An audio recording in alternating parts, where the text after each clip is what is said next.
오늘 설교의 제목은 관점입니다. 우리 옆 사람과 한번 인사할게요. 관점에 따라 다르게 보입니다.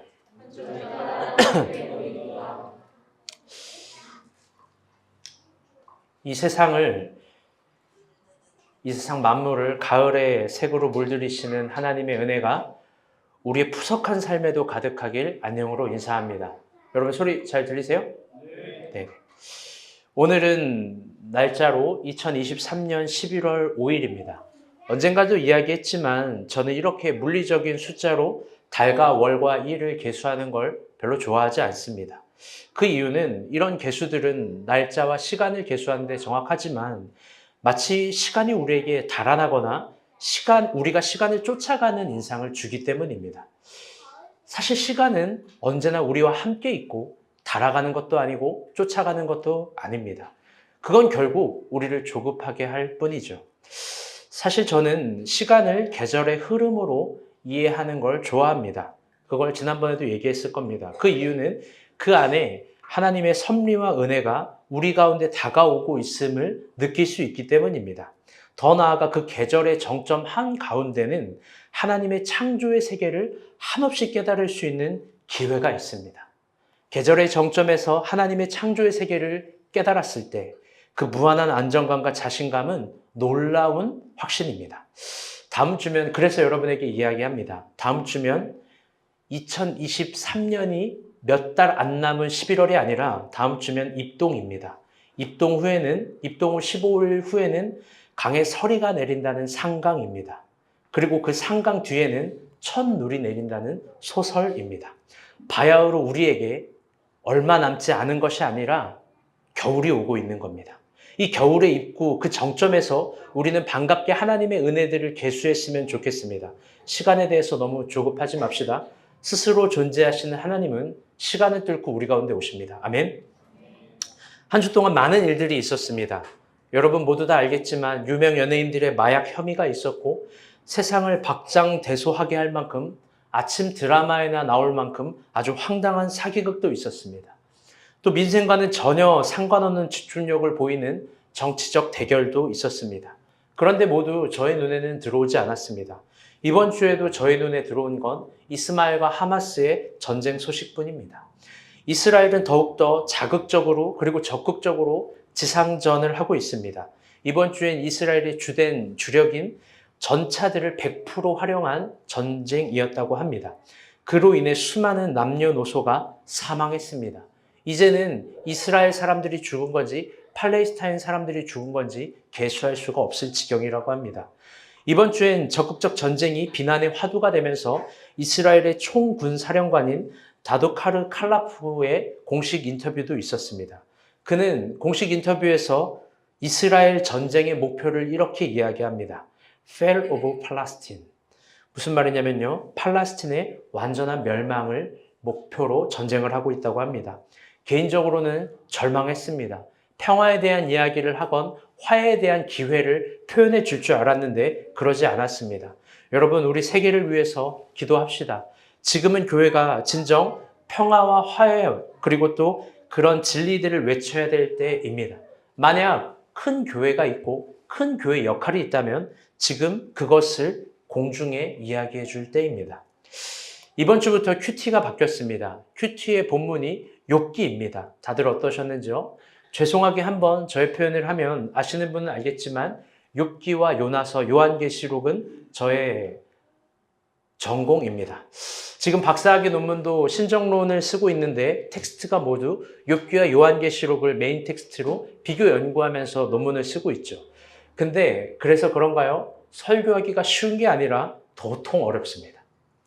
설교가 설명은 아니지만 본문을 설명할 시간이 없습니다. 또 본문이 10절입니다. 한 절도 못 설명하겠는데 10절을 이야기해야 됩니다. 여하튼요, 욥기는요, 생각할 거리가 참 처음부터 많이 있습니다. 오늘 설교 제목이 관점인데 관점에 따라서 욥기는 구약 성서의 최초 사본이 되기도 합니다. 무엇보다 언어학적으로는 정말 생각할 거리를 많이 줍니다. 이게 단순히 히브리어로 적혀 있는 것이 아닙니다. 고대어는 여러 가지 언어가 있는데요. 특별히 이 우가릿어와 아카드어가 고유명사로 욥기에 표현이 됐습니다. 이건 무슨 말이냐면요. 마치 욥기에 그 읽는 1차 대상자가 독자가 히브리인을 대상으로 쓰지 않은 것처럼 쓴 것입니다. 오늘 본문 2장에서 나와 있는 주요 단어도 마찬가지입니다. 하나님의 아들들, 사탄, 가죽, 질그릇이라는 단어도 모두 히브리어적인 표현보다는 히브리어로 표기되어 있지만 아카드어와 우가릿어로 쓰여 있습니다. 그런 배경으로 설명이 됩니다. 물론 표현상은 히브리어입니다. 그런데 히브리적 관점을 고수하고 있지는 않습니다. 그렇다면 욥을 보면서 우리는 한 가지를 알 수 있는 겁니다. 그건 욥이 직면하고 있는 주제, 욥이 다루고 있는 주제는 단순히 히브리적인 문제가 아니라는 겁니다. 당시 고대 근동에서 모든 나라들이 고민했던 그런 영역이라는 겁니다. 네, 하음이 미소 지금 뭐 난리 났어요, 뒤에서. 그럼 도대체 욥기는 무엇을 고민하고 있는 걸까요? 욥기는 그걸 여러 가지로 표현할 수 있지만 아주 쉽게 우리의 언어로 표현하면 이렇게 될 것 같습니다. 우리 다 같이 따라 볼게요. 의인의 고난. 현미, 여기 용식이 옆에 앉아주세요.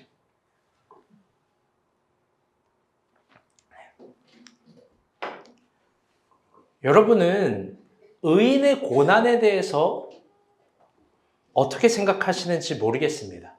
과연 이게 맞는 공식인지도 모르겠습니다. 우리는 무의식 중에 확실하게 믿는 어떤 문법들이 있습니다. 그건 인과응보라는 메커니즘입니다. 인과응보. 번역한 즉 원인과 결과는 서로 물리고 물린다라는 뜻이죠. 예를 들면 이런 겁니다. 착한 일을 하면 뭐를 받아요? 상이 아니라 복을 받죠. 나쁜 일을 하면 저주를 받고요. 지성이면 뭐예요? 감천이죠. 여러분, 이런 게 인과응보입니다.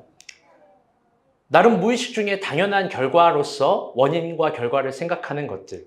고대 근동에도 여러 가지 인과응보가 있지만 그 중에 가장 강력한 사상적 인과응보가 있습니다. 그건 뭐냐면 우리 다 같이 따라 보겠습니다. 의인은 하나님께 복을 받는다. 그게 이스라엘뿐만 아니라 사실 고대 근동 모든 세계 가운데 갖고 있었던 사상적 세계관입니다. 의인은 하나님께 복을 받는다. 그런데 욥은요 완전히 정반대로 말하고 있는 겁니다. 의인의 고난, 의인의 저주입니다. 사실 이 개념은 고대 근동에서는 다른 국가와 종교들이 절대로 이해할 수 없는 개념입니다. 마치 악인의 승승장구를 진리로 표현하지 않는 것처럼 의인의 고난과 저주도 진리로 표현하지 않는 게 모든 국가와 종교와 민족 메커니즘의 상식이었습니다. 그런데요, 욥은 그걸 다룹니다. 욥은 도대체 무엇을 말하려고 그렇게 이야기하는 걸까요? 오늘 본문 1절부터 한번 봅시다. 1절 읽어보겠습니다. 시작.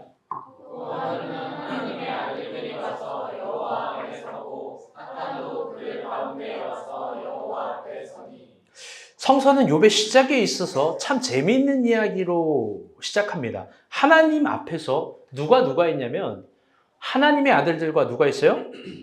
사탄이 함께 있다라는 거예요. 여러분 이게 어떻게 가능할까? 사실 뭐 이 부분도 충분히 설명할 수 있지만 시간이 없습니다. 그래서 결론적으로 이야기하면 이 본문은요 천상회의적인 장면입니다. 천상회의. 성서를 보면요 하나님이 가끔 하늘의 회의를 합니다. 근데 그 하늘의 회의를 하는 게 우리가 본 교회처럼 기업처럼 회의를 하는 그런 회의가 아닙니다. 무언가를 결정하고 무언가 앞으로 나아가는 방향을 설정하고 그리고 틀리고 잘못된 것들을 점검하는 회의가 아니라 천상회의는 주로 다 같이 따라볼게요. 논쟁과 증명.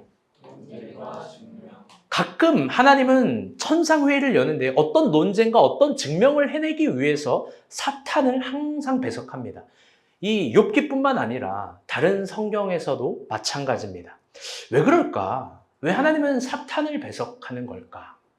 그건 사탄의 역할을 보면 알 수 있습니다. 우리 본문 2절 한번 보도록 합시다. 시작. 여호와께서 사탄에게 이르시되 그가 어디서 왔느냐? 사탄이 여호와께 대답하여 이르되 땅을 두루두라 여기저기 다녀왔나이다. 아멘. 여러분 제가 지금 식은땀이 흐르고 있는데 제가 허리가 상당히 안 좋아요. 근데 서서 한번 해보려고 하는 거고 제가 앉아서 할 수도 있어요. 양해 바라고 잘 집중해서 들어주세요. 아멘. 네. 욥기를 보면요 사탄의 역할이 조금 특이합니다. 그걸 뭐라고 이야기하냐? 땅을 두루두루 돌아다니고 여기저기 돌아다녔다. 그냥 땅을 돌아다녔다라고도 표현하면 되는데 강조해서 구석구석 땅을 돌아다니는 역할로 이야기합니다. 여러분 이게 무슨 말일까요? 이게 우리가 의뢰 알고 있는 사탄은요 존재입니다. 사탄은 존재, 사탄 존재, 그렇죠? 막 레드데블스 같은 티 입고 막 이렇게 뿔 달리고 미소가 저한테 이 드라마를 보는 게 아니지 미소를 보는 게 뭐죠? 아무튼 무슨 만화 그렇죠? 만화를 보면 저한테 이래요. 악마다, 몬스터다 이래요. 왜 그럴까? 좋은 남자 주인공 역할도 많은데 그건 미소한테 한번 물어보시면 좋겠네요. 마음이 아파서 물어보지 마세요. 네. 어쨌든 사탄은 그렇게 우리가 존재로 알고 있습니다. 그때는요 히브리 문법상 전관사가 붙어요. 그건 뭐냐면 영어로 하면 근데 히브리어로 하면요 하라는 전관사예요. 그래서 풀 네임은 하사탄이 되는 거예요. 하사탄. 그런데 이게 보편적으로 알고 있는 하사탄이 될 때는 우리가 알고 있는 그 뜻 맞습니다. 비방자, 대적자, 분란자 등등입니다. 그런데 욥기의 사탄은 정말 특별합니다. 정관사가 없습니다. 그러면 이건 고유명사가 아니라 이게 분사 형태가 되는 겁니다. 분사 형태. 그러면 사탄은 존재로서의 사탄이 아니라 사탄은 인격으로서의 사탄이 되는 거예요. 이걸 굳이 한국적 배경에서 한번 이야기를 해볼게요. 예를 든 거예요. 우리는 박지원을 고유명사로 알고 있어요. 그렇죠? 근데 이 박이라는 성도 떼고 저 박지원이라는 것도 빼고 그냥 지원 이렇게 합시다. 그러면 이게 지원이 홍순환대 지원하는 건지 땅에 지원하는 건지 돈을 지원하는 건지 모르잖아요. 지원이라는 건 한 100가지 이상 형태로 되잖아요. 옛날에 제가 이거 이렇게 준비하다가 생각해봤는데 용식이가 처음 지원이랑 결혼한다고 저를 소개해 온 적이 있어요. 그때 저한테 뭐라고 소개했냐면 열아일기를 쓴 박지원이래요. 정신 나같이 자기랑 결혼할 사람인데 열아일기를 쓴 사람이래. 드라마 작가세요? 연암 박지원으로 소개를 했는데 아무튼 그렇죠. 히브리 문법은요 더 단순합니다. 우리나라 국어처럼 세밀하지도 않아요. 사탄이라는 게 이번에는요 존재로서가 아니라 인격으로서의 사탄입니다. 이게 조금 어려운 말이지만 중요하게 한번 이야기를 해볼게요. 그렇게 될 때 인격으로서의 사탄이란 그 사탄이 갖게 되는 마음, 중심, 방향, 감정 그게 어떤 건지를 보여주는 거예요. 오늘 2절을 보면 사탄의 역할을 그 사탄의 인격으로 이렇게 표현합니다. 우리 2절 말씀 이거 빨간색 아래 글씨 한번 읽어주세요. 다 같이 읽어볼게요. 시작. 이게 사탄의 인격이라는 거예요. 여러분 이게 무슨 말일까? 사탄이 땅을 보는 공인중개사란 말일까요? 사탄이 부동산 업자라는 말일까요? 여러분 그런 게 아니에요. 이런 독특한 표현들이 사실 히브리적 관점이 아니라 욥기에만 있는 거고 이게 바로 우가릿 아카드 배경에서 나온 표현입니다. 뭐냐면 땅의 어떤 것들을 파악하는 역할이 사탄의 인격성이라는 거예요. 그렇다면 사탄은 땅에 무엇을 파악하는 건가? 그건 결론적으로 말하면 잘 들으세요. 이거 중요해요. 집중. 하늘의 어떤 것과 땅의 것이 일치될 수 없는 것들을 파악하는 거예요. 하늘의 것과 땅의 것들, 관점이 달라요. 하늘에서 땅을 보는 관점과 땅에서 하늘을 보는 관점이 다른데 그것들이 일치될 수 없는 걸 사탄은 온 땅을 두루두루 돌아다니면서 그걸 파악하는 게 사탄의 인격이라는 거예요. 여러분 잠실 시그니엘 가보셨어요? 우리 형주가 이야기하네. 형주 가봤나요? 오, 저는 이 설교를 준비하기 위해서 높은 곳 그냥 검색했는데 요즘 63빌딩이 안 나와요. 다 시그니엘이 나와요. 유튜브로 봤어요. 엊그저께. 여러분 시그니엘이 몇 층인지 알아요? 몇 층이에요? 몇 층? 아니요 123층이에요. 잠실 시그니엘은 123층인데 제가 보는데요. 시그니엘에서 몇 개 한 유튜브 3개를 봤는데 다 이래요. 처음 딱 보면 와! 오! 말을 안 해요. 와! 뭐 하는지 난 도저히 모르겠는데 특히 자매들은 똑같아요. 와! 막 돌아요, 막. 형제들은 그냥 머쓱해요. 그런데 시그니엘을 보면요.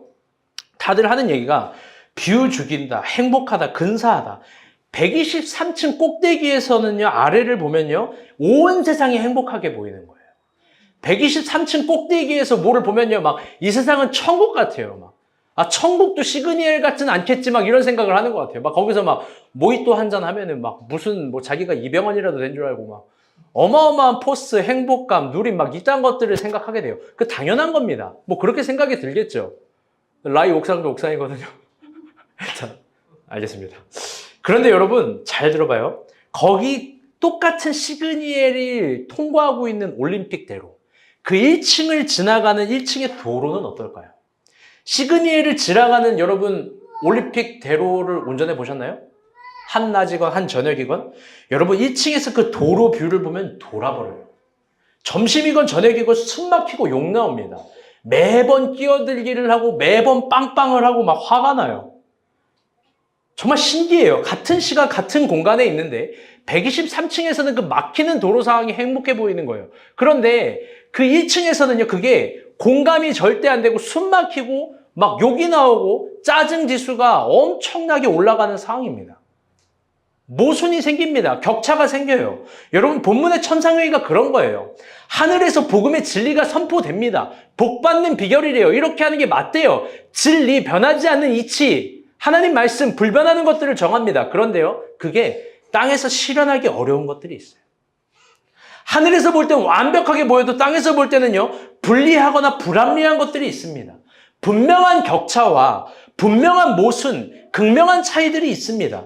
사탄은 땅을 두루두루 돌아다니면서 그걸 파악하고 그걸 하나님께 고소하는 거예요. 그리고 사람에게 조소하는 거예요. 그래서 인간을 유혹하는 거예요.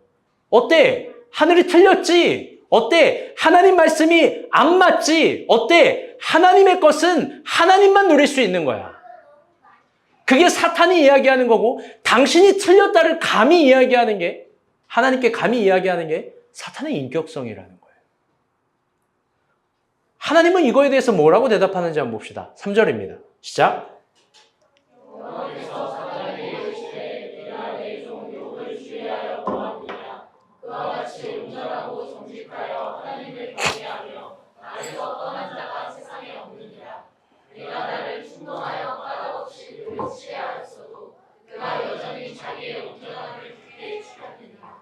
하나님은요, 아멘. 다 같이 아멘. 하나님은요, 사탄의 행위에 대해서 엉뚱한 반문을 합니다. 그건 이런 거예요. 너 이거 봤어? 우리 3절 처음이에요. 이 형제형제 크게 읽어주세요. 시작. 여호와께서 사탄에게 이르시되 네가 내 종 욥을 주의하여 보았느냐. 하나님은 그 땅을 두루두루 다니면서 고소하고 조소하고 고발하는 사탄에게 제3의 대답을 해줘요. 너 욥은 주위에서 봤어? 그는 온전하다. 이게 중요한 단어예요. 그는 온전하다. 그는 고난 속에서도 온전함을 지켰다. 이걸 천상회의의 관점에서 말하면 이렇게 됩니다. 사탄, 네가 온 땅을 두루두루 다니면서 하늘과 땅의 모순을 발견해냈겠지만 그게 현상으로 그렇게 보이겠지만 욥은 극복한다. 욥은 이겨낸다. 욥은 승화한다예요. 그러면 사탄을 책망하는 거예요. 그런데 이때 사탄이 한 가지 제안, 대결을 한 번 더 시도합니다. 그게 4절이에요. 4절, 5절이에요. 다 같이 한번 읽어볼게요. 시작. 사람이 여호와께 대답하여 이르되 가죽으로 가죽을 바꾸오니 사람이 그의 모든 소유물로 자기의 생명을 바꾸올지라. 이제 주의 손을 펴서 그의 뼈와 살을 치소서. 그리하시면 틀림없이 주를 향하여 욕하지 아니하리이다. 아멘. 사탄은요, 참 재미있는 논리를 펼칩니다. 그건 뭐냐면요, 욥이 건강해서 그래요. 이런 거예요. 욥이 한 임태훈 간사 정도 건강됐나 나봐요. 욥이 건강해서 그래요. 욥이 건강을 치면 온전함을 잃어버릴 겁니다. 욥이 건강을 치면 그의 모순은 극복하지 못할 겁니다. 그 격차를 이겨낼 수 없을 겁니다. 번역하면 여러분 잘 들으세요. 이 중요해요. 애기들 소리, 저런 사탄 같은 소리. 사탄 같은 소리에 유혹되지 말고 달콤한 저 하모니에. 번역하면 이렇게 되는 거예요. 건강을 치면, 건강이 부셔지면 땅에서는 하늘의 격차를 절대 이해할 수 없을 겁니다. 땅에 있는 것들은 하늘의 은혜를 파악할 수 없을 겁니다. 그런데 하나님은 자신 있게 한 번 더 그 대결에 응해요. 그러면서 6절에서 8절처럼 대답하는 겁니다. 한번 읽어볼게요. 시작. 여호와께서 사탄에게 이르시되 내가 그를 내 손에 맡기노라. 다만 그의 생명은 해하지 말지니라. 사탄이 이에 여호와 앞에서 올라와서 욥을 쳐서 그의 발바닥에서 손수리까지 종기나 나게 하시라. 욥이 가운데 앉아서 질그릇 조각을 가져다가 몸을 긁고 있더니. 아멘. 박연혜 자매 맨 앞에 앉으세요. 맨 앞에. 졸리면 여기 앞에 앉으면 안 졸려. 그렇게 좋아할 줄 몰랐네. 마이 치우고 아니 마이 위에 써요. 막 괜찮아요. 정연아 이거 얼마냐? 그래요? 알겠습니다. 이번에는요. 욥의 고난이 육신 속으로 들어옵니다. 뼈와 살과 피부를 칩니다. 머리끝부터 발바닥까지 피부병이 생깁니다. 그런데 성서학자들은요, 욥의 피부병이 뭔지에 대해서 사실 초창기에 어마어마한 연구들을 했습니다. 이걸 규명하려고 노력한 거예요. 다양한 학설들이 존재합니다. 그런데 어쨌든 히브리 심각할 때는 이런 거죠. 나병일 수 있겠고 가볍게는 이 종기나 욕창일 수 있겠죠. 그런데 그게 과연 욥을 완전히 무너뜨릴 수 있는 건가? 그것도 한번 생각해 봐야 되겠지만 어쨌든 중요한 건 히브리적인 맥락에서 볼 때 피부병은요, 저주의 상징입니다. 근데 아까 이야기했죠. 이게 우가리 배경에서 볼 수 있다고. 그렇다면요, 우가리 배경에서 본다면요, 이 욥의 이 전반적인 행위는요, 완전히 다른 의미가 돼요. 그건 뭐냐면요, 저주의 상징이 아니라 순결함의 상징이에요. 왜 그러냐? 잘 들어보세요. 이 피부병에 집중하지 말고 욥의 행위의 전반적인 걸 봅시다. 욥은 지금 자기 안에 있는 피부병을 처리하는 데 있어서 재 가운데 있다라고 해요. 재. 그리고 질그릇의 조각으로 몸을 긁고 있습니다.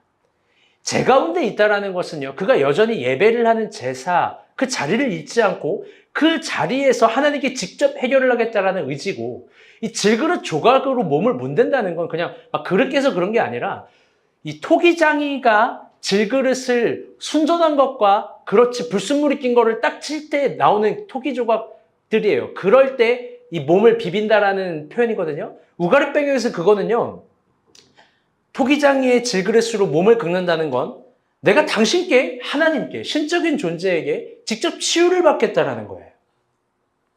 그게 욥의 믿음이고 그게 욥의 온전함입니다.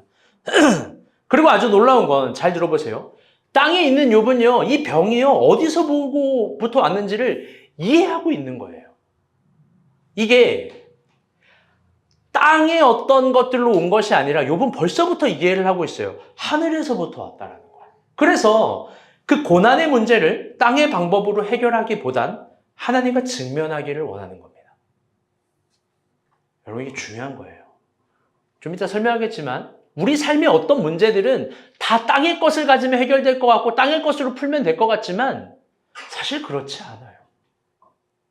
어쩌면 하나님이 우리에게 고난을 주시는 이유, 그건 당신께로 초대하는 입구인지 몰라요. 그런데 그의 아내의 반응을 봅시다. 9절입니다. 다 같이 한번 읽어보겠습니다. 시작. 그의 아내가 그에게 이르되 당신이 그래도 자기의 온전함을 굳게 지키느냐 하나님을 욕하고 죽어라. 아멘. 그런데 그 가장 가까운 아내가 볼 때는요, 이 한심한 거예요. 왜? 피부병은 저주의 증표인데 욥이 그걸 받아들이지 않아요. 또 치유할 수 있는 방법들인데 그걸 시도하지 않습니다. 오히려 욥은요, 그걸 하나님과 해결하려고 해요. 끝까지 재 가운데 있는 걸 포기하지 않고 질그릇으로 자기 몸을 문대는 걸 포기하지 않아요. 그래서 욥의 아내는 욥의 행위의 핵심을 말해요. 그건 이거예요. 당신이 아직까지도, 지금까지도 온전함을 지키려고 하냐? 너 저주받은 거잖아. 너 아직까지 온전함을 지키려고 하냐? 차라리 하나님을 욕하고 죽어라. 여러분, 이거 무서운 말 아니에요? 이제 중요한 질문들을 해보려고 합니다. 여러분, 우리는 고난의 문제를 어떻게 이해합니까? 여러분, 우리는 고난의 문제를 어떻게 해결합니까? 이번 주 김복순 권사님의 소식을 들었어요. 암이 전이가 안 됐대요. 할렐루야. 그렇죠? 저는 우리 어머니가 카톡을 그렇게 길게 쓸 수 있다는 걸 이번에 알았어요.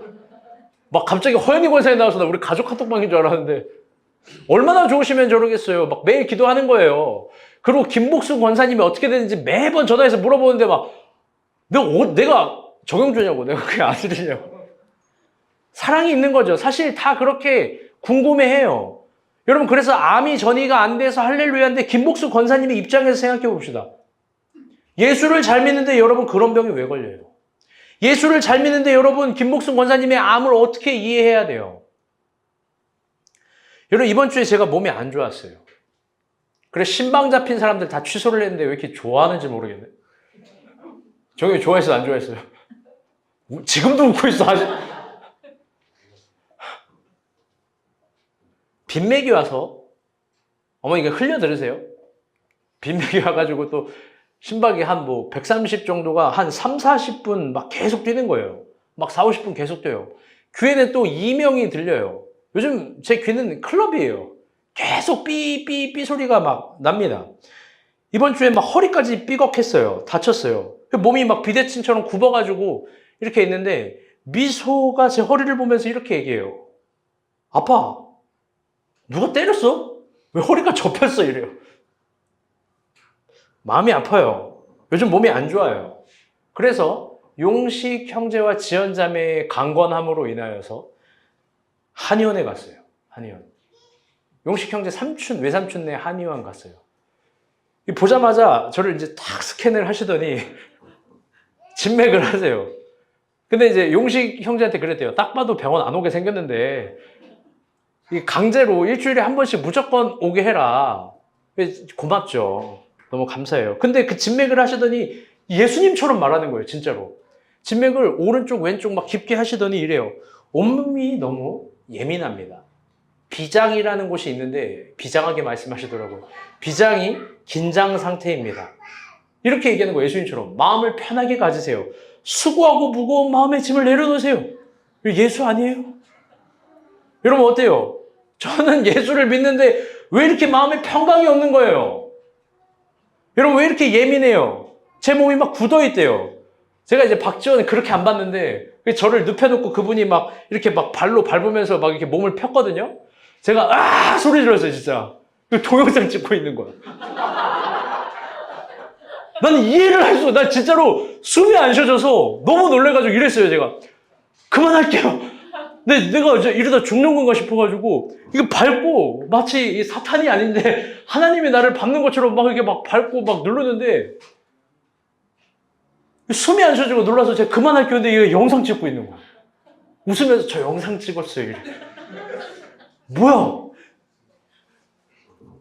여러분 어때요? 저는 예수를 믿는데 왜 등만 눌러도 비명을 지를 만한 컨디션을 갖고 있어야 돼요? 왜 이렇게 마음에 평강이 없는 거예요? 여러분, 삶에 징그러운 문제들이 있거든요. 저에게도. 이런 문제들을 여러분 어떻게 이해해야 되는 거예요? 어떻게 해결해야 되는 거예요? 다들 웃고 있지만 모두가 고난 속에 살고 있다는 걸 잘 알고 있습니다. 물질적인 문제로 상당히 어렵다는 걸 알고 있어요. 관계의 문제로 괴롭다는 것도 알고 있습니다. 건강의 문제로 지독한 시간을 보내고 있다는 것도 알고 있고 모두가 웃으며 대화하지만 대화할 수 없을, 언어로 표현할 수 없을 수많은 문제들, 괴로움들 가운데 있다는 걸 알고 있어요. 어쩌면 누군가는 저녁마다 시린 소주를 먹으면서 보내는 사람도 있지 않을까 설교를 준비하면서 의심도 해봤어요. 여러분 어디서부터 잘못된 거예요? 여러분 고난의 문제를 어떻게 이해해야 되고 어떻게 해결해야 되는 거예요? 여러분 우리는 정말 하나님을 간절히 믿는데 왜 우리에게 일어나는 거예요? 이런 일들이. 더 나아가서 도대체 우리의 믿음은 왜 우리가 꿈꾸는 방식대로 응답받지 못하는 거예요? 도대체 왜 그런 거예요? 다들 이때는요. 이 정도가 되면요. 둘 중에 하나의 역할을 하게 돼요. 그건 뭐냐? 욥이 되든지 욥의 아내가 되든지. 고난의 문제는 두 가지예요. 욥의 아내가 되든지 욥이 되든지. 그런데 대부분 욥의 아내가 아니라 욥이 아니라 욥의 아내가 됩니다. 깊게 생각해봐요. 욥의 아내는요. 틀린 말을 안 해요. 논리적인 말이고 편한 언어만 써요. 자기 감정대로 느끼는 대로 말해요. 그래서 고작 한다는 말이 이거예요. 하나님이 나를 버렸다. 하나님이 나를 저주했다. 나는 틀렸다. 나는 안 된다. 그래서 그 대화의 끝은 한 가지를 향하게 되어 있어요. 그건 뭔지 알아요? 하나님을 저주해라. 하나님을 저주해라. 욥의 아내는요, 하나님을 의심하고요. 이게 더 중요한 거예요. 하나님이 주신 걸 의심해요. 여러분 깊게 생각해봐요. 욥의 아내 해석이 맞는 거예요? 과연 이게 진짜 정답입니까? 또 나아가서 이게 문제를 해결할 수 있는 방식입니까? 하나님을 의심하고 하나님이 주신 것들을 의심하고 하나님이 주신 시간과 내 모든 것들을 의심하면 그게 현명한 거예요? 여러분, 이건 맞는 해석이 아니에요. 우리가 알고 있지만 하나님은 욥을 저주하고 버린 게 아닙니다. 전혀 아니죠. 두 번째, 욥이 되어 봅시다. 욥은요, 고난의 문제를 어떻게 이해하고 해결하는지 봐요. 이번에도 욥이 고난의 문제를 이해하고 해결하는 방식은 욥의 아내에게 있습니다. 그가 욥의 인격의 평생, 욥의 방식의 평생을 본 거예요. 그래서 그 핵심을 이렇게 얘기해요. 9절 다시 한번 읽어봅시다. 시작. 내 아내가 내게 이르되 당신이 그래도 자기의 온전함을 굳게 지키느냐 하나님을 욕하고 죽으라. 빨간색 글씨만 읽어볼게요. 시작. 그래도 자기의 온전함을 굳게 지키느냐. 욥의 아내는요, 욥을 보면서 정말 이해할 수 없었을 겁니다. 저주의 징표 앞에서도 자신의 온전함을 지키려고 하기 때문이에요. 본문에 나오는 온전함이라는 단어는요, 탐이에요, 탐. 이게 완벽함, 갖추어짐, 이런 게 온전함이 아니에요. 히브리 관점에서 탐은요, 다 같이 따라볼게요. 믿는 것을 멈추지 않는 행위. 하나님도 사실 욥을 이렇게 칭찬해요. 우리 본문 3절 말씀 한번 다시 띄워주세요. 3절 말씀 우리 성민이가 한번 읽어주세요. 여호와께서 사탄에게 이르시되 내가 내 종 욥을 주의하여 보았느냐 그와 같이 거기까지 온전하고 또 빨간색 아래 글씨. 그가 여전히 자기의 온전함을 굳게 지켰느니라. 하나님도 욥을 보면서 욕이 아니죠. 욥을 보면서요. 그의 확실한 방식들을 인정하는 거예요. 그게 뭔지 모르겠지만 온전함을 지켰던 거예요. 욥의 아내가 봐도 하나님이 봐도 사람이 봐도 하나님이 봐도 욥은 온전함을 지킨 거예요. 그 온전함이란 뭐냐? 아까 말했지만 탐은 믿는 것들을 멈추지 않는 행위예요. 하박국에서도요. 하나님이 이해되지 않는 현실에 대해서 이렇게 이야기를 해요. 고난의 현장에 대한 대답, 모순적 현실에 대한 대답으로 이런 말을 해요. 나의 의인은 믿음으로 말미암아 살리라. 나의 의인은, 내가 믿는 의인은 어떤 거냐면 믿음으로 사는 거야. 믿음으로 사는 거야. 그런데 그 믿음으로 산다라는 동사가 탐미완료예요. 그거 무슨 말이냐? 자신이 믿는 걸 멈추지 않는 사람이 의인이라는 거예요. 의인은 그냥 원의 한 조각처럼 의로운 행동을 가지고 있는 착한 사람이 아니에요. 의인은 뭐냐면 자기가 믿고 있는 것, 자기가 믿고 있는 것들을 끊임없이 멈추지 않는 사람이 의인이에요. 여러분, 그러면 오늘 설교를 좀 깊어져 봅시다. 욥은 구체적으로 뭘 믿은 걸까? 그건 역시 욥이 그의 아내를 책망하면서 했던 대답에 정답이 다 들어있습니다. 우리 10절 한번 봅시다. 시작. 그가 이르되 그의 말이 한 어리석은 여자의 말이었도다. 우리가 하나님께 복을 받았은즉 화도 받지 아니하겠느냐. 이 모든 일에 욥이 입술로 범죄하지 아니하니라. 아멘. 이 대답은요, 욥이 그의 아내에게 한 말이에요. 이게 근데 진짜 새겨드릴 말이에요. 새겨드릴 고백이에요. 왜요? 이렇게 얘기하는 거예요.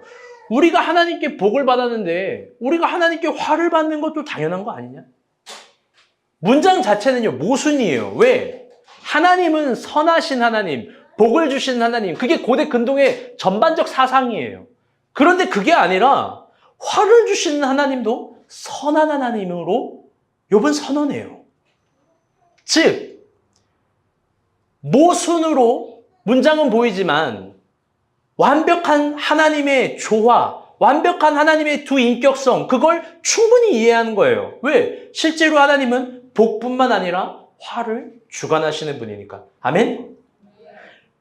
이게 문법으로는 모순일 수 있지만 현상으로는 완벽한 조화, 밸런스, 균형인 겁니다. 너무나 단순하고 극명한 사실이에요. 여러분, 저는 미소를 사랑할까요? 헤라를 사랑할까요? 믿음으로. 중요한 질문 아니에요. 그런데요, 여러분, 제가 미소를 사랑해서 미소를 때릴까요? 안 때릴까요? 미소한테 매를 줘요. 제가 제 아내를 사랑해서 제 아내한테 뭐라 그래요? 여러분, 저희 어머니는 저를 사랑할까요? 안 사랑할까요? 엄청 사랑해요. 어마어마한 모성이에요. 그런데 어머니가 맨날 저만 보면 혼내고 화내고 어렸을 땐 막 자로 때리고 리코더로 때리고 빗자루로 때리고. 제가 이번 주에 용식이 어머니도 공교롭게 칼국수 먹었거든요. 용식이 어렸을 때 계속 돌아다녔다는 거예요. 그래도 소리 한번 지르지 않으셨다고 했지만 맞을 짓을 많이 했겠죠. 형주 어머니한테 맞았어요, 안 맞았어요? 그럼요. 이게 중요한 거예요, 여러분. 부모와 자녀와의 관계. 다들 주영이 딱 봐도 더럽게 많이 맞았을 것 같아요. 말 안 들어가지고. 여러분, 우리를 사랑하는데 많이 때리는 게 부모의 마음 아니에요? 우리를 사랑하는데 때릴 수도 있어요. 하나님이 우리를 사랑해서 복을 주시는데 화도 주실 수 있는 거예요. 잘 되라고 매를 줍니다. 여러분 잘 들어봐요. 신앙은요, 문장으로 이해하는 게 아니에요. 신앙은요, 현상으로 체험하는 거예요. 현상으로 체험해야 새로운 세계가 열려요. 욥은 그 이해되지 않는 고난의 문제를 이 조화의 문제로 이해하는 거예요. 하나님이 복만 주시는 게 아니라 화도 주시는 분. 근데 그 하나님이 선한 하나님이라는 거. 그리고 하늘과 땅의 격차를 그가 강조했던 온전함으로 해결하려는 거예요. 그가 믿어왔던 방식을 포기하지 않아요. 그가 믿어왔던 방식은 그가 경험했던 방식이고 그가 배워왔던 방식이에요. 가짜가 없었던 거예요. 그 방식을 포기하지 않아요. 그래서 제 가운데 있는 거고 조각으로, 토기장의 조각으로 자기 몸을 문대는 거예요. 무엇보다 여기서 참 눈물 나는 장면이 있어요. 저는 이 한 구절이에요. 그가 입술로 범죄하지 아니하였다. 제가 이 말씀을 묵상하는데 막 마음이 뭉클해요. 왜 그러냐? 사실 이 대답은요, 욥의 첫 번째 고난에도 동일한 대답이었어요. 오늘 본문은 욥기 2장이거든요. 욥기 1장이 첫 번째 고난입니다. 우리 1장 20절에서 22절도 다 같이 한번 봅시다. 시작. 일어나 겉옷을 찢고 머리털을 밀고 땅에 엎드려 예배하며 이르되 내가 곁에서 알몸으로 나왔사온즉 또한 알몸이 그리로 돌아가올지라. 주시니도 여호와시요 거두시니도 여호와시오니 여호와의 이름이 찬송을 받으실지니라. 이 모든 일에 욥이 범죄하지 아니하고 하나님을 향하여 원망하지 아니하니라. 아멘. 오늘 본문 욥기 2장은요, 그의 건강이 박살나는 장면이지만 욥기 1장은요, 욥의 소유들이 순식간에 사라지는 장면이에요. 다들 큐티에서 알겠지만 그의 소유, 재산, 땅, 가축, 종들이 죽어요. 더 나아가서 그의 사랑하는 자녀들도 다 죽어요. 근데 그때도 욥은 온전함을 포기하지 않습니다. 자기의 자리를 버리지 않아요.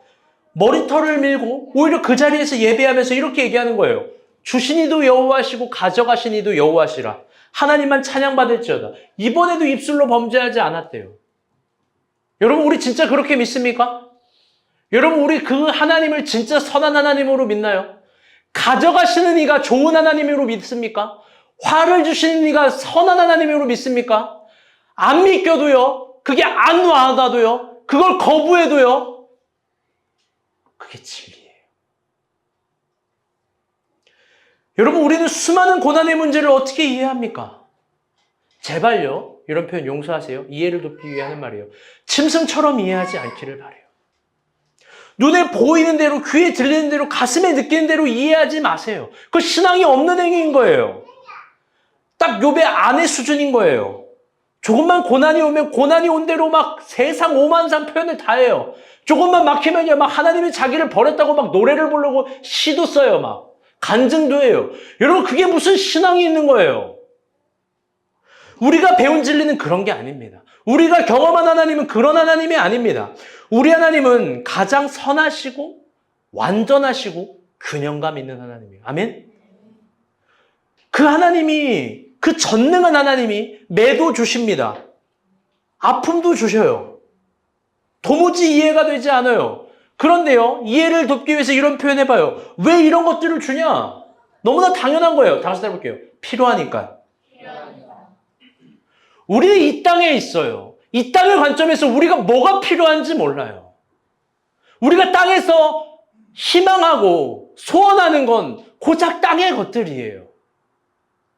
여러분, 근데 땅에 있는 것들이 땅에 있는 것들로 전부 이해될 수 없는 거라면, 우리는 신앙생활을 하고 있기 때문에, 우리는 믿음을 가지고 있는 사람들이기 때문에, 우리가 결국 하늘의 지점을 이루기를 하나님이 바라신다면, 여러분, 하나님이 우리에게 필요한 걸 주는 거예요. 하나님이 우리에게 진짜 필요한 걸 주시는 거예요. 우리가 진정 이 모순적인 세상을 살아가면서, 잘 들어요. 이게 중요한 한 꼭지예요.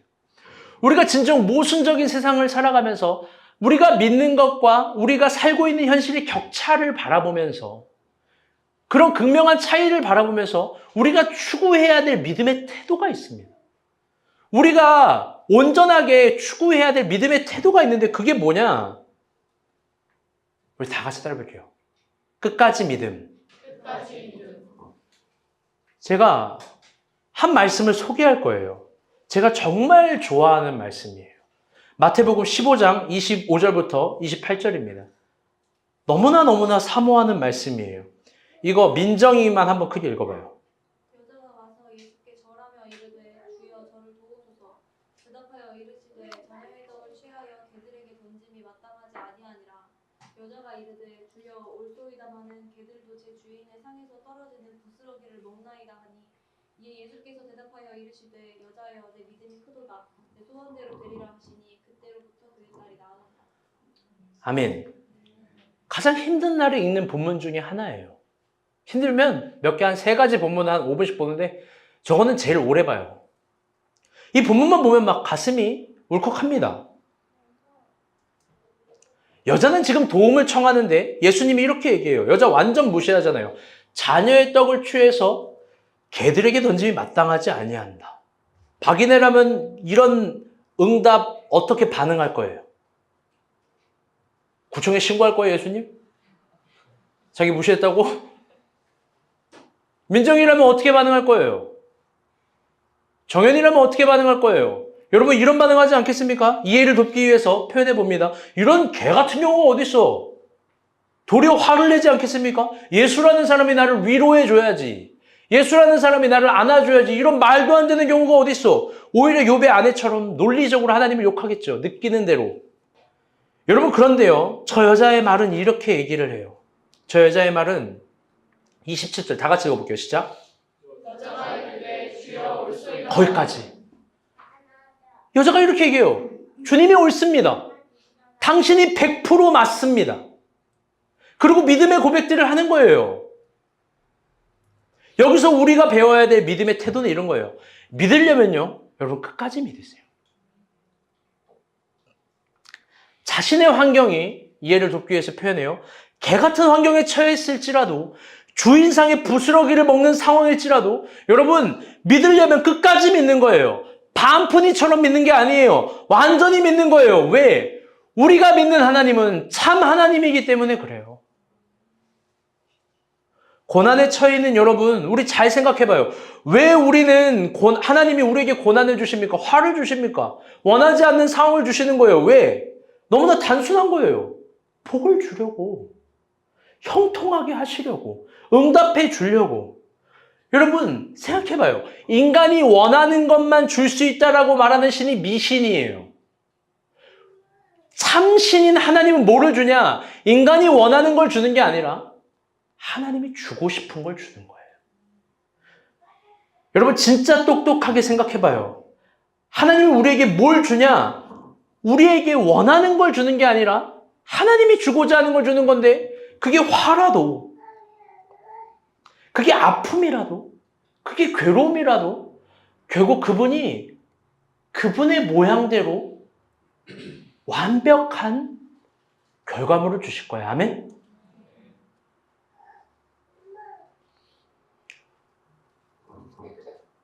여러분이, 그러니 우리는 욥의 고난을 통해서 한 가지를 배워야 됩니다. 온전하게 믿는 거. 온전하게 믿는 거. 복을 주시는 하나님은 화도 주시고 화를 주시는 하나님은 복도 주십니다. 더 나아가 이걸 꼭 배워야 됩니다. 이게 제일 중요해요. 어쩌면 지금 욥의 고난은 땅의 관점에서 이해할 수 있는 게 아니라 하나님이 천상회의 중이에요. 그렇죠? 여러분, 우리 삶의 어떤 고난들은요, 땅에 있는 극명한 기준으로 볼 수 있겠지만 천상회의 관점으로, 하늘의 관점으로 보면 이해되는 것들이 아주 많아요. 여러분, 관점을 달리하세요. 형주의 고난이 땅에서는 이해가 되지 않아도 하늘에서는 이해가 될 수 있어요. 현미의 고난이 땅에서는 이해가 안 되지라도 하늘의 관점에서는 너무나 쉽게 이해되는 것들이 있어요.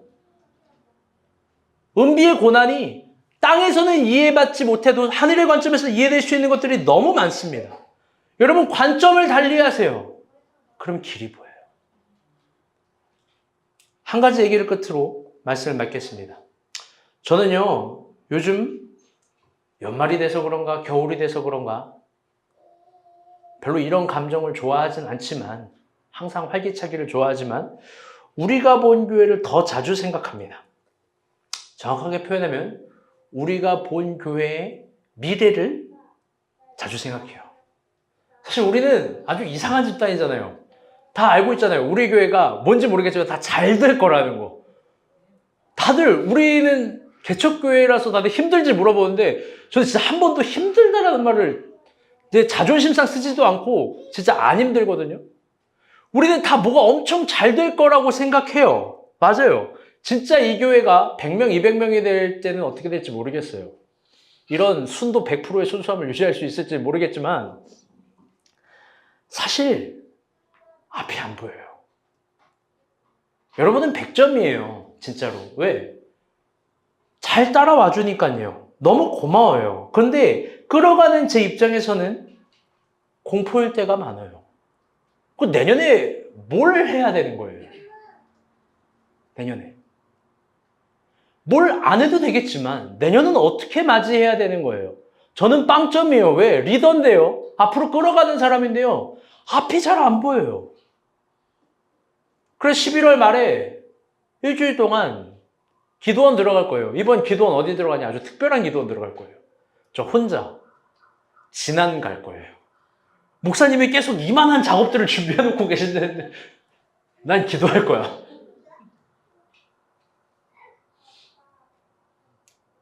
부족한 게 많아요. 저를 위해 기도해 주세요. 지금까지 지내온 게 은혜이고 앞으로도 은혜이겠지만 사실 고난의 문제도 있어요. 요즘 저의 삶도 자주 생각해요. 여러분 40대까지는 어떻게 살아가야 되는 거예요? 모르겠어요. 저의 삶에는 여전히 이해가 되지 않는 것들이 계속 등장해요. 한 주도 쉴 수가 없어요. 몸도 마음도. 왜 하나님이 이렇게 두는지는 모르겠지만 하늘의 관점에서는 이해가 되겠죠. 다 포기했다고 생각했는데 또 포기할 것들이 있다라고 이야기를 해요. 제가 그래서 이번 주에 두 간사 제 사무실에 불러놓고 제가 앞으로 포기할 수밖에 없는 것들에 대해서 이야기를 나눴어요. 근데 두 간사가 무슨 말을 하냐? 아주 멋지게 저도 포기할게요 이런 말을 해요. 멋진 척을 따라하고 있어요. 이런 건 아무나 하는 게 아닌데.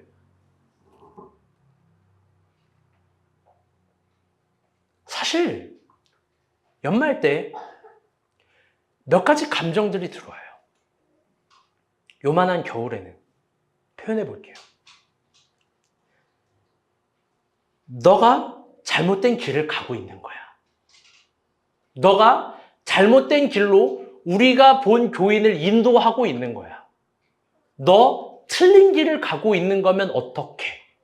그게 제 마음속에 무의식적으로 들어오고 포기하고 싶게 하고 진짜 그런 건가 되묻게 해요.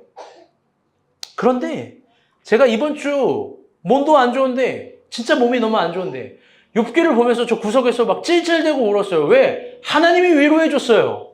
진짜 위로해 줬어요. 뭘 위로해 주냐? 땅의 관점에서는 이해 안 되는 것들이 여전히 많은데 하늘의 관점에서는요 이해가 되는 거예요. 하늘의 관점에서는요 너무나 자신 있는 거예요. 하늘의 관점에서 여러분 이 시절을 언제나 이해해야 돼요. 그래서 가장 초라한 시절에도 거룩하게 믿고 우리가 본 교회에 나아가려고 합니다. 더 나아가 확신할 수 있게 되었어요. 먼 훗날도 아니에요. 1년 뒤, 아니 2년 뒤, 1, 2년만 돼도 지금을 볼 때 지금이 얼마나 가장 행복한 시간인지 알 수 있을 거예요. 여러분, 여러분에게도 동일하게 권해요. 어렵습니까? 힘듭니까? 이해가 안 됩니까? 그런데 하늘의 관점에서 바라봅시다. 선하신 하나님이 응답하실 겁니다. 아멘? 말씀의 결론을 맺겠습니다. 오늘 설교 제목이 관점이죠. 사실 욥기의 결론의 관점이 있어요. PPT 띄워주세요. 욥의 모든 논쟁이 다 끝내고 42장, 그의 마지막 장이에요. 그때 하나님이요 이렇게 말해요. 우리 빨간색 글씨만 읽으려고 내가 다 읽어볼게요. 너무 중요해서. 2절이에요. 7절, 8절 시작. 여호와께서 욥에게 이 말씀을 하시되 여호와께서 변한 사람에게 이것을 이르시되 내가 너와 내 친구에게 노하나니 노한다라는 거예요. 노한다. 화낸다. 읽어주세요. 이는 너희가 나를 가리켜 말한 것이 내 종 욥의 말같이 옳지 못하니라. 이 가치가 서치해즈가 아니에요. 이게 뭐냐면요. 이게 히브리 번역으로 보면 이거예요. 욥의 말은 옳은데 욥의 말은 100% 맞았는데 너네 말은 틀렸다라는 거예요. 8절 읽어주세요. 8절. 시작.